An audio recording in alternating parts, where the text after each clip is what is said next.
Violence has erupted across the country following the recent inauguration of Donald Trump. NBC has reported that experts have predicted that demonstrators will be carrying into the night. Inauguration Day began with protesters clashing with local police and has even gone so far as to have left both law officials and demonstrators injured. Vandalism and destruction of private property has also been reported. There are expected to be 3,000 officers from local, state, and federal agencies, on top of the 5,000 police and National Guard who will keep patrolling the streets throughout the evening. On Friday, while Donald Trump was getting sworn into the presidency, many people across the globe gathered to protest against the new president. From London to Tokyo, people marched the streets, voicing their opinions over the United States' choice for the 46th president.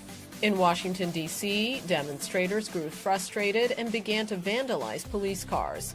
A student from New Mexico, Lysander Reed Powell, said, "I think Donald Trump is a fascist, and it's very easy for people, especially people who are in pain, to slip into fascism." Hundreds of LGBT activists marched in protest against Vice President-elect Mike Pence. They turned up the music and started a dance party just half a block away from his residence in Washington, D.C. They were chanting, "Daddy Pence, come dance," condemning the former Indiana governor's positions on marriage equality and religious freedom. LGBT activists and allies planned their demonstration along with Disrupt J20, protesting the inauguration of President-elect Donald Trump. The organizer of Disrupt J20 says they plan to stop the inauguration by any means. We're going to be blocking all the major checkpoints to get into the inaugural parade route and the viewing areas. We're also at 10 in the morning having a anti-capitalist march that's leaving from Logan Circle. We're also at noon having a permitted march from Columbus Circle. We're gathering in McPherson Square, and there's going to be more unpermitted actions after that, and we're also going to be doing some transit blockades throughout the day. We're stopping Donald Trump's inauguration to demonstrate that we're not going to tolerate not only his presidency, but all the hate and the bigotry that goes along with it, and all the general normalization of fascism. Mexicans and Americans alike took to the streets of Mexico City on Friday to show their anger at the inauguration of President Donald Trump, who they see as a threat to their home country. Hundreds of protesters marched from across the Mexican capital to the U.S. Embassy in the city centre, where they were met by a cordon of riot police. Anti-American sentiments have been rife in Mexico since Trump's election win, and the public's anger at the new U.S. president's inflammatory rhetoric came to the forefront of the protest. The United States has never been a good neighbor to Mexico, and we see President Trump as a very bad omen for future relations between our two countries. His success is a step in the wrong direction for the entire world. Mexico's economy has seen a 20% downturn since Trump's victory in the November election, and with daily rioting across the country, many have blamed Trump's economic threats for their worsening standards of living. A number of American expats were also present at the march and stood in solidarity with the Mexican protesters in front of the U.S. Embassy. Donald Trump, hopefully he won't last long. A lot of things he said he's not going to do. It's impossible for him to build a wall. No one will pay for it. Taking away people's health care, pulling out of the Paris Accord. He's a threat to the whole world. Despite the anger, many at the protest took refuge in their hopes for the future. As Donald Trump takes office, a wave of anti-American sentiment is sweeping the country south of the border.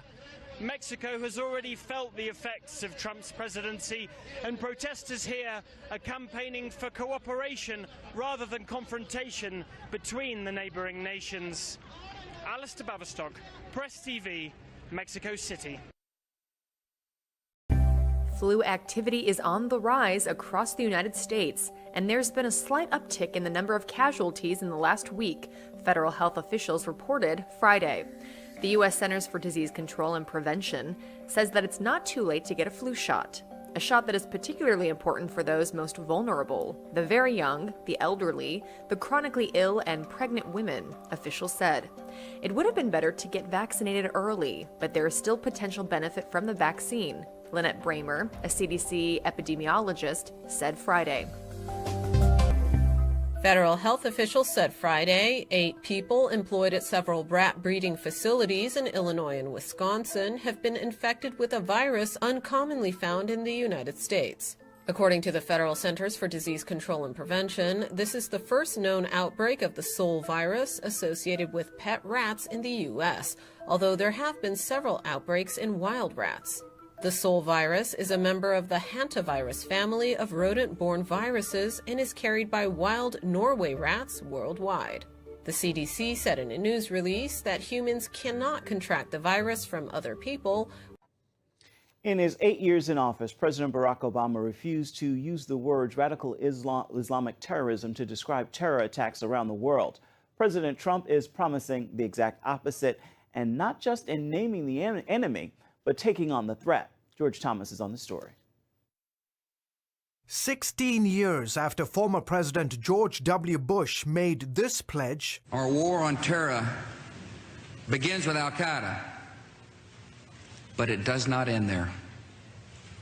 It will not end until every terrorist group of global reach has been found, stopped, and defeated. America's so-called war on terror continues. This is the most complicated threat environment the United States has seen in recent memory. From the desert sands of the Middle East to the shores of Africa, to Asia, to here at home, a new study shows the U.S. has already spent nearly $5 trillion trying to defeat terrorism. As a nation, we are reminded almost daily that the threats to our homeland have not receded in any way. The challenges to our way of life have not diminished. Tens of thousands of terrorists have been killed. In Syria and Iraq alone, the U.S. military estimates that some 50,000 ISIS fighters have been eliminated. And yet, ISIS remains a resilient movement that still controls major urban centers throughout the Middle East. We must ensure that they and those they inspire cannot expand their reach. To do otherwise, says the nominee to head the Defense Department, would have deadly consequences. Increasingly, we see islands of stability in our hemisphere, democracies here in Europe and in Asia under attack by non-state actors and nations that mistakenly see their security in the insecurity of others.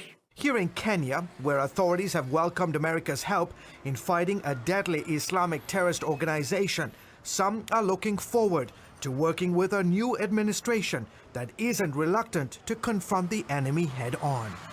So we are learning some new details about the U.S. fight against ISIS in Libya now. U.S. defense officials telling us 2 B-2 bombers dropped more than 100 bombs on 2 ISIS training camps, and that an estimated 85 militants were killed in that operation. Jennifer Griffin working on this story for us live from the Pentagon today. Jennifer, good afternoon to you. Hello, Martha. Here's what we know. 2 U.S. Air Force B-2 stealth bombers dropped 108 precision-guided bombs on 2 ISIS training camps 30 miles southwest of the Libyan coastal city of Sirte last night, killing an estimated 85 ISIS fighters, according to senior U.S. defense officials. The strikes, we've learned, were authorized by President Obama earlier this week. Defense Secretary Ash Carter said his commanders recommended using nuclear-capable bombers for the Libyan mission. I pressed the Defense Secretary and his spokesman as to why U.S. warplanes based in Europe could not have struck the training camps, which the U.S. has been watching for some time. Designed to send a message to countries like Russia, China, on the eve of an inauguration? This was a mission designed to kill terrorists who threaten the United States, our allies, and our interests, and it shows our willingness to go after ISIL wherever they appear. U.S. drones were used to track and kill a handful of ISIS fighters fleeing the chaos by foot. Fox News has also learned since August, the U.S. military has conducted 495 airstrikes in Libya in the city of Sirte, mostly using drones. 2 U.S. Navy warships off the Libyan coast were available to provide search and rescue. The USS Donald Cook and USS Porter had helicopters and a team ready to fly ashore if needed. The Air Force bombers flew from Whiteman Air Force Base in Missouri and refueled 5 times in midair. The mission lasted 30 hours, Martha. Reports that Russian officials recently met with a well-known Libyan general on board a Russian aircraft carrier in the Mediterranean, promising weapons for Libya, may have contributed to the U.S. desire to show Russia and others the long reach of the U.S. Air Force. Quite a story. Jennifer, thank you very much.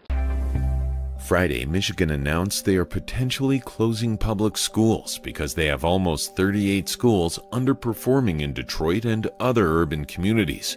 These poorly run schools are affecting the education of 18,000 students, but closing them will also drastically affect their education. Stephen Cook, president of the Michigan Education Association, stated, "Simply closing schools and upending the lives of students won't fix any problems if the root causes aren't adequately addressed." State officials are still addressing the situation.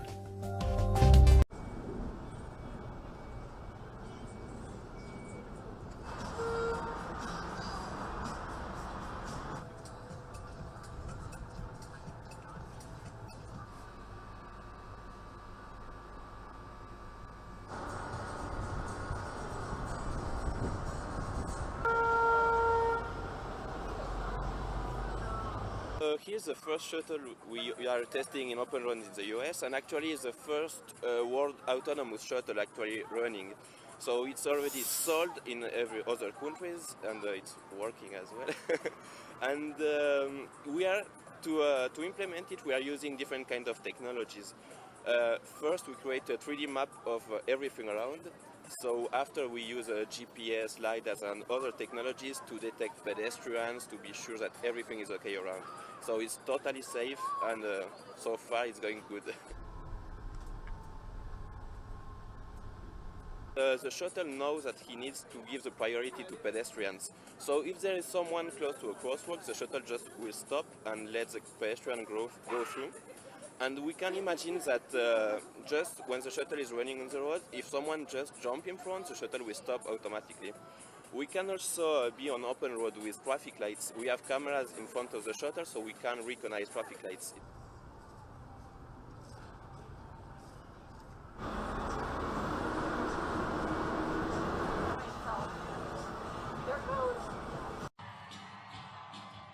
Donald Trump's presidency will carry different implications depending on one's perspective. In South Korea, traditionally a close U.S. ally, people are uncertain about what his presidency will mean for Seoul-Washington ties, particularly on security and economic issues. I think South Koreans will either love him or hate him.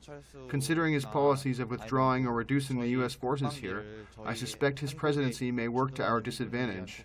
On the other hand, it may also strengthen South Korea's sovereignty. He may cause South Korea economic and security challenges. Since South Korea is an exporting country, our economy may be heavily impacted. Trump has said he would withdraw at least some of the roughly 30,000 U.S. troops currently based in South Korea, especially if Seoul does not pay more for their upkeep. He also said the U.S. was getting a raw deal in the KORUS FTA, which was implemented in 2012. The KORUS free trade agreement between South Korea and the U.S., that has been in place now for several years. I suppose it's possible that Trump and his team could try to change the terms of that or upend that. Many appointments in the Trump administration in terms of foreign policy have not yet been filled, and it's only after those appointments are made when we'll start to perhaps have a clear picture on what Trump might mean for South Korea. A potential flashpoint in Seoul-Washington relations is the planned deployment of an advanced U.S. missile system, which has drawn widespread protests in South Korea. Prior to the U.S. presidential election, most people around the world, including analysts and pollsters, thought that Hillary Clinton would be the 45th American president. With Donald Trump taking over the Oval Office, very different foreign policies are anticipated, and South Korea is but one of many countries preparing for adjustments. Frank Smith, Press TV, Seoul. A new report on Christians in the UK suggests anti-discrimination laws are being used as a weapon to suppress religious freedom. The independent think tank Respublica issued a report analyzing how laws like the 2010 Equality Act led to suppress religious liberty. One example is the case of the Asher's Bakery, where the owners refused to make a cake for a gay wedding and were found guilty of discrimination. The report suggests the creation of a religious freedom index to monitor the infringement of religious liberty. A baby comes into this world unlike any other baby born before him. New Scientist reports that a 5-month-old baby is the first to be born from a technique that combines the DNA of 3 people. And according to doctors at the New Hope Fertility Hospital in New York, He appears to be healthy. The technique is called mitochondrial transfer. Mitochondria are tiny power stations in every cell of the body, and they're only passed from mother to child.